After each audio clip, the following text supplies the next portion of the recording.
ಚನ್ನಬಸವಣ್ಣನವರು ಕರ್ಣಹಸಿಗೆ ಬರೀತಾರ 6 ತಿಂಗಳ ಗರ್ಭಾವಸ್ಥೆಯಲ್ಲಿ ತಾಯಂದ್ರೆ ಏನೇನು ಮಾಡ್ತಾರ ಮಕ್ಕಳಿಗೆ ಜರಾಕ್ಸ್ ಅಂತ ಹಂಗಾಗತ್ತಾವ ಅಂತ. 6 ತಿಂಗಳಿದ್ದಾಗ ಬರೇ ಹೊಳ್ಳ ಪತ್ತೇದಾರಿ ಕಾದಂಬರಿ ಓದಿ ಓದಿ ಓದಿ ಓದಿ ಅಥವಾ ದುಃಖದ ಸನ್ನಿವೇಶ ಕೇಳಿ ಕೇಳಿ ಜಗ್ಗತ್ತ ಅಂದ್ರೆ ಹುಡುಗ ಬರೀ ಅಳುವ ಹುಟ್ಟತಾವ ನೋಡ್ರಿ, ಅಳುವ ಹುಟ್ಟತಾವ. ಅದಕ್ಕೆ ಹೇಳ್ತಾರ, ತಾಯಿಯಿಂದ ಹುಟ್ಟಿದ ಮಕ್ಕಳು ತಾಯಿಯನ್ನೇ ಹೋಲುವಂತೆ, ಬೀಜದಿಂದ ಬೆಳೆದ ವೃಕ್ಷ ಬೀಜವನ್ನೇ ಹೋಲುವಂತೆ, ಗುರುವಿನಿಂದ ಹುಟ್ಟಿದ ಶಿಷ್ಯ ಗುರು ರೂಪವಲ್ಲದೆ ಮತ್ತೊಂದಲ್ಲ ಕಾಣ ಕೂಡಲ ಚೆನ್ನ ಸಂಗಮ ದೇವ ಅಂತ ಹೇಳ್ತಾರೆ. ನಮ್ಮ ಸಂಸ್ಕಾರದ ಫಲ ಹೆಂಗಿರ್ತೈತೆ ಹೆಂಗೆ ಬರ್ತಾರಂತ. ಅದಕ್ಕೆ ಮೊದಲು ಸಂಸ್ಕಾರ ಮಕ್ಕಳಿಗೆ ಸಂಸ್ಕಾರ, ಮನೆಯೊಳಗೆ ಸಂಸ್ಕಾರ. ಯಾಕಂದ್ರೆ ಶರಣರು ಹೇಳಿದ ಮಾತು ಸತ್ಯ ಆಗಕತ್ತವ. ಮಾಯದ ಪೆಟ್ಟಿಗೆ ಮನೆಯ ಹೊಕ್ಕ ಒಂದು ಮಾತು ಇವತ್ತು ಸತ್ಯ ಆಗ್ಯಾವ. ಅದಲ್ಲ, ಮುಂದೆ ಒಂದು ಮಾತು ಬರೆದಾರ, ಅವ್ರು ಭಾಳ ಚಲೋ ಮಾತು ಬರೆದಾರ, ಮಡದಿಯರ ಮನಸ್ಸು ಒಡೆದ ಚೂರಾಗ್ಯಾವ ಅಂತ. ನೋಡಿ ಅಂತ ಭಾಳ ಈ ಮಾತು ಗಮನದಲ್ಲಿ ಇಟ್ಕೋಬೇಕು. ಮಡದಿಯರು ಅಂದರೆ ಸತಿಯರು ಅಥವಾ ಸ್ತ್ರೀಯರು, ಹೆಣ್ಣು ಮಕ್ಕಳು ಮಡದಿಯರ ಮನಸ್ಸು ಒಡೆದ ಚೂರಾಗ್ಯಾವಂತ. ಹುಡುಕಿ ಆಡಿದ್ರೆ ಅಂದಿನ ದಿನಮಾನದ ತಾಯಂದ್ರೆ ಸಿಗಲಾರದ ಕಾಲ ಬರ್ತೈತಿ. ಮೊದಲ ಅಧ್ಯಾತ್ಮದ ಕಡೆ ಬರ್ರಿ, ಮತ್ತೆ ಕಲ್ಯಾಣದ ಕಡೆ ನಾವು ಬರಬೇಕಾಗೈತಿ. ಬರಲಿಲ್ಲ ಅಂತಂದ್ರೆ ಇನ್ನೊಸ್ತಿಂದಾಗ ಅಮೇರಿಕಾ ಆಕತಿ, ರಷ್ಯಾ ಆಕತಿ. ಮಡದಿಯರ ಮನಸ್ಸು ಒಡೆದ ಚೂರಾಗ್ಯಾವಂದ್ರೆ ಮೊನ್ನೆ ಯಾರೋ ಹೈಕೋರ್ಟಿನ್ಯಾಗ ಒಬ್ಬ ಲೇಡೀಸ್ ವಕೀಲರು ಹೇಳ್ತಿದ್ರು, ಎಷ್ಟು ವಿಚಿತ್ರ ಆಗೈತೆ ಅಂದ್ರೆ ಕರ್ನಾಟಕದಾಗ ಒಂದು ವರ್ಷಕ್ಕೆ 10,000 ಡೈವರ್ಸ್ ಕೇಸ್ ಅಕ್ಕವ. ಡೈವರ್ಸ್ ಕೇಸಿಗೆ ಹೋಗವ್ರು ಯಾರಂತ? ಗಣಮಕ್ಕಳಲ್ಲ ಅಂತ, ಹೆಣ್ಮಕ್ಳಂತ. ನಮಗೆ ಗಂಡ ಬೇಡ ಅಲ್ಲೇ ಅವನು. ಆ ಜಡ್ಜ್ ಅಂದಂತ, ನಿಮ್ಮ ಕೇಸ್ ಹಿಡಿದು ಉಳಿದ ಕೇಸ್ ಹಂಗ ಉಳ್ದಾವ, ನಿಮಗೊಂದು ಕೋರ್ಟ ಬೇರೆ ಮಾಡ್ತೀವಿ, ಆಚೆ ಕಡೆ ಹೋಗಿಬಿಡ್ರಿ ಅಂದಂತ. ನಡೆದ ಕತಿ ಇದು. ನಿಮ್ಮ ಕೇಸ್ ಹಿಡಿದು ಮುಂದಿನ ಕೇಸ ಹೋಗ್ಲಂಗಾಗ್ಯಾವ, ಉಳಿದ ಕೇಸ್ ಹಂಗೆ ಕುಂತ್ಬಿಟ್ಟಾವ, ನಿಮಗೊಂದು ಕೋರ್ಟ್ ಬೇಕಾರೆ ನೋಡ್ರಿ. ನೀವು ಬೆಂಗಳೂರಾಗ ಗಂಡ ಹೆಂಡ್ರಿಗೆ ಆ ನ್ಯಾಯ ಬಗೆಹರಿಸೋದೊಂದು ಕೋರ್ಟ ಬೇರೆ ಮಾಡಿಬಿಟ್ರೆ ಬೇಕಾರೆ ತಿಳ್ಕೊಂಡು ನೋಡ್ರಿ ನೀವು. ಅಲ್ಲಿ ಬರೀ ಆ ಟೇಬಲ್ಗೆ ಯಾವ ಹೊಕ್ಕವ ಅಂದ್ರೆ ಬರೀ ಸತಿಪತಿಗಳ ನ್ಯಾಯ ಅಟ್ಟ ಹೊಕ್ಕವು, ಗಂಡ ಹೆಂಡ್ರ ನ್ಯಾಯ ಅಟ್ಟ ಹೊಕ್ಕವು. ನೋಡಿ ಆಶ್ಚರ್ಯ ಅಂದ್ರೆ ಒಂದು ವರ್ಷಕ್ಕೆ 10,000 ಜನ. ಮತ್ತು ಎದ್ರ ಸಲುವಾಗಿ ಅಂತಂತಂದ್ರೆ ಬಹುಶಃ ಅವನಿಗೆ ಹೇಳಿದ್ರೆ ನಗಬೇಕು ಅಳಬೇಕು ಒಂದೊಂದು ವಿಚಿತ್ರ. ನೋಡಿ ಎದ್ರ ಸಲುವಾಗಿ ಹೊಕ್ಕಾವಂದ್ರೆ ಮನೆ ಒಳಗೆ ಫ್ಯಾಟ್ TV ಇಲ್ಲ ಅಂದ್ರೆ ಡೈವರ್ಸ್ ಕೊಡೋದಂತ ಬರೆದಿದ್ರು ಅವ್ರು. ಫ್ಯಾಟ್ TV ಇಲ್ಲ ಅಂದ್ರೆ, ಮನೆ ಮುಂದೆ ಸಫಾರಿ ಅಥವಾ ಇಂಡಿಕಾ ಅಥವಾ ಹೊಂಡೈ ಕಾರ್ ಇಲ್ಲ ಅಂದ್ರೆ ಡೈವರ್ಸ್ ಕೊಡೋದಂತ.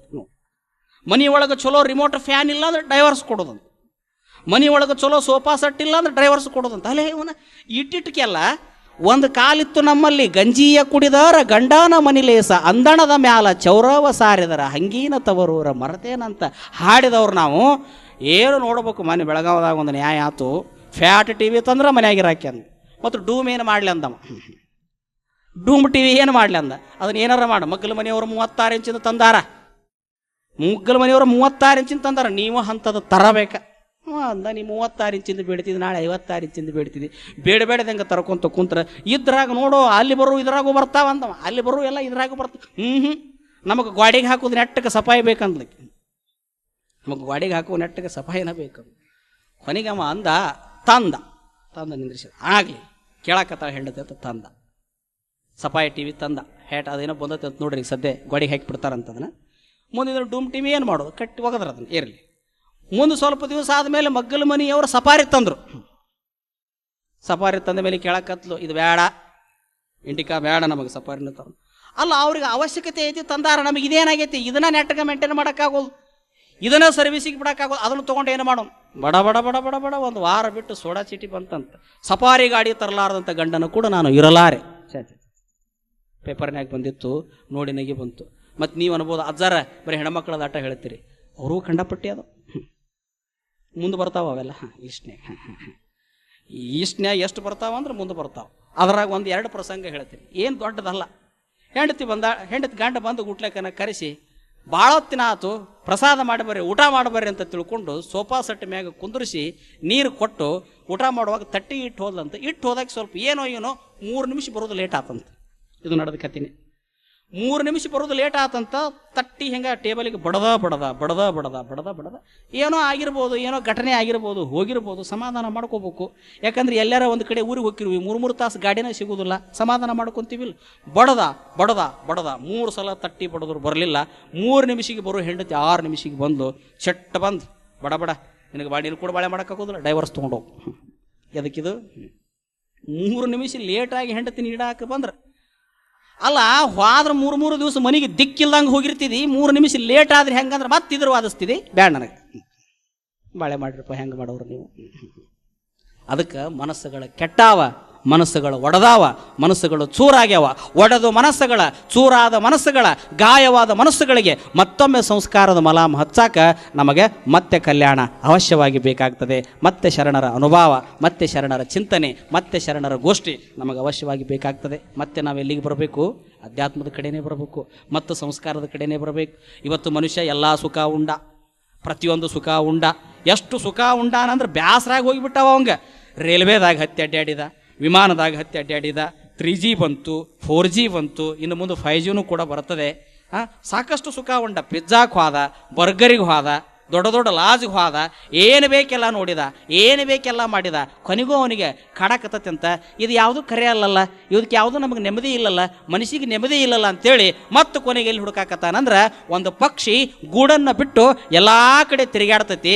ಮತ್ತು ಕೊನೆಗೆ ಅದಕ್ಕೆ ಬೇಸರ ಆದ ಮೇಲೆ ಮರಳಿ ತನ್ನ ಗೂಡಿಗೆ ಬರ್ತತಿ. ಹಂಗೆ ಮನುಷ್ಯ ಎಲ್ಲ ಕಡೆ ತಿರುಗಾಡಿದ, ಮನಸ್ಸಿನ ಮೂಲಕ ಎಲ್ಲ ಕಡೆ ತಿರುಗಾಡಿದ, ಎಲ್ಲ ಸುಖ ಉಂಡ, ಎಲ್ಲ ತಿಂದ, ಸಾಕಾತು. ಕೊನೆಗೆ ಎಲ್ಲಿ ಬರ್ಬೇಕಂದ್ರೆ ಅಧ್ಯಾತ್ಮದ ಗೂಡಿಗೆ ಮತ್ತು ಶರಣರ ಗೂಡಿಗೆ, ಕಲ್ಯಾಣದ ಗೂಡಿಗೆ. ನಮಗೆ ಬೇಂದ್ರೆ ನೆನಪಾಗ್ತಾನೆ. ಬಾರೋ ಸಾಧನ ಕೇರಿಗೆ ಮರಳಿ ನಿನ್ನೀ ಊರಿಗೆ. ಮತ್ತೆ ನಾವು ಸಾಧನ ಕೇರಿಗೆ, ಮತ್ತೆ ನಾವು ಕಲ್ಯಾಣದ ಕೇರಿಗೆ ಬರಬೇಕಾಗಿದೆ. ಅಧ್ಯಾತ್ಮದ ಕಡೆ ಬರಬೇಕಾಗಿದೆ, ಮಾನವೀಯತೆ ಕಡೆ ಬರಬೇಕಾಗಿದೆ, ಶರಣರ ಕಡೆ ನಾವು ಬರಬೇಕಾಗಿದೆ. ಬಂದಾಗ ನಮಗೆ ನಿಜವಾದ ಸುಖ ಸಿಗುತ್ತದೆ. ಯಾಕೆ ನಮಗೆ ಶರಣರು ಮುಖ್ಯ ಆಗ್ತಾರ? ಶರಣರು ಇಲ್ಲದ ಕೈಲಾಸದ ಬಗ್ಗೆ ಮಾತಾಡಿದವರಲ್ಲ, ಕೈಲಾಸ ಐತಿ ಅಂತ ಹೇಳಿದವರಲ್ಲ. ಕೈಲಾಸ ಮ್ಯಾಲೈತಿ ಯಾರು ನೋಡ್ಯಾರಪ್ಪ ಕೈಲಾಸ? ಕುವೆಂಪು ಹೇಳ್ತಾನ, ಪೃಥ್ವೀದು ಮಹಾಪುಣ್ಯದಾಲಯ, ಸ್ವರ್ಗವದು ಕೇಳುವವರಾರಿಲ್ಲೋ, ಹೋಗಿ ಬಂದವರಿಲ್ಲ, ವರದಿ ತಂದವರಿಲ್ಲ. ಎಷ್ಟು ಚಂದ ಹೇಳ್ತಾನ. ಪೃಥ್ವೀದು ಮಹಾಪುಣ್ಯದ ಆಲಯ. ಇಲ್ಲಿ ಬಸವಣ್ಣ ಬಂದಾನ, ಚಂದ ಬಸವಣ್ಣ ಬಂದಾನ, ಪ್ರಭು ಬಂದಾನ, ಸಿದ್ದರಾಮ ಬಂದಾನ, ದೇವರಿ ಹಿಪ್ಪರಿಗೆ ಒಳಗೆ ಮಡಿವಾಳ ಮಾಚಯ್ಯ ಹುಟ್ಟ್ಯಾನ, ಇಲ್ಲೇ ಹಾವಿನಾಳದಾಗ ಕಲ್ಲಯ್ಯ ಹುಟ್ಟ್ಯಾನ, ಉಡತಡಿ ಒಳಗೆ ಮಹಾದೇವಿ ಎಕ್ಕ ಹುಟ್ಟ್ಯಾಳ, ಬುದ್ಧ, ಬಸವಣ್ಣ, ಅಂಬೇಡ್ಕರ, ಯಡಿಯೂರು ಸಿದ್ಧಲಿಂಗೇಶ್ವರ, ಪೈಗಂಬರ, ಜೀಸಸ್ಸ, ಎಷ್ಟು ದೇವರು, ಎಷ್ಟು ಮಹಾತ್ಮರು ಎಲ್ಲರೂ ಹುಟ್ಟಿದ್ದು ಅದು ಭೂಮಂಡಲದೊಳಗೆ. ಪೃಥ್ವಿ ಇದು ಮಹಾಪುಣ್ಯದ ಆಲಯ, ಸ್ವರ್ಗವದು ಕೇಳುವವರಾರಿಲ್ಲ. ಸ್ವರ್ಗ ಐತೆ ಅಂತ ಗೊತ್ತೇ ಇಲ್ಲ. ಯಾಕೆ ನಾನು ಇನ್ನು ಹೇಳೀನಿ, ಮೊನ್ನೆ ನಾಸಾದವರು ರಾಕೆಟ್ ಬಿಟ್ಟರು, ಬೇರೆ ಗ್ರಹಗಳದಾವಂತ ಭೂಮಿಗೆ ಮೆಸೇಜ್ ಕೊಡ್ತಾವ. ಆದರೆ ಸ್ವರ್ಗ ಐತೆ ಅಂತ ಯಾರೂ ತೋರಿಸವಲ್ರು. ಇದ್ರ ಖಂಡಿತದು ಸ್ವರ್ಗನೇ ಇಲ್ಲ. ಅದಕ್ಕೆ ಹೇಳ್ತಾರ ಅವರು, ಹೋಗಿ ಬಂದವರಿಲ್ಲ. ಎಂಥ ಅದ್ಭುತ ಮಾತು. ಯಾರು ಹೋಗಿ ಬಂದವರು ಅದಾರ? ಇದು ಕೊಪ್ಪಳ ಜಿಲ್ಲಾ ವರದಿ, ಇದು ವಿಜಯಪುರ ಜಿಲ್ಲಾ ವರದಿ ಅಂತ ವರದಿ ಮಾಡ್ತಿರ್ತಾರೆ ನೋಡಿ. ಯಾರು ವರದಿ ತಂದವ್ರು ಅದಾರನ್ನ ಅಲ್ಲಿ ಹೋಗಿ. ಅಥವಾ ನೀವು ಇಷ್ಟು ಮಂದಿ ಇದ್ದೀರಿ, ನಿಮ್ಮ ಅಜ್ಜ, ನಿಮ್ಮ ಮುತ್ತಜ್ಜ, ನಿಮ್ಮ ಅಜ್ಜಿ, ನಿಮ್ಮ ಮಾಯಿ ಯಾರ ಮನೆಗೆ ಪತ್ರ ಬರದಾರನ್ನು, ನಾವು ಆರಾಮದೀವಿ ಸ್ವರ್ಗದಾಗ, ನಮ್ಮ ಬಗ್ಗೆ ಏನು ಚಿಂತೆ ಮಾಡಬೇಡ್ರಿ, ಚಂದಿರ್ರಿ ಅಂತೇಳಿ ಯಾರದರ ಮನೆಗೆ ಲೆಟರ್ ಬಂದವನ್? ಇಲ್ಲ. ಹೋಗಿ ಬಂದವರಿಲ್ಲ, ವರದಿ ತಂದವರು. ಎಲ್ಲೈತಪ್ಪ ಕೈಲಾಸ? ಕಣ್ಣು ಮುಂದೆ ಕಾಣೋದ ಕೈಲಾಸ. ಗದಗಿನ ಜಗದ್ಗುರುಗಳು ಒಂದು ಅದ್ಭುತವಾದ ಮಾತು ಜನಪದದಲ್ಲಿ ಹೇಳ್ತಿದ್ರು. ಕೈಲಾಸ ನಮ್ಮ ಶರಣರು ಅಲ್ಲ, ಇಲ್ಲೇ ಐತೆ ಅಂದ್ರಂತ. ಎಲ್ಲೇ ಐತೆ ಅಂದ್ರಂತ? ಇಲ್ಲೇ ಐತೆ ಅಂದ್ರಂತ.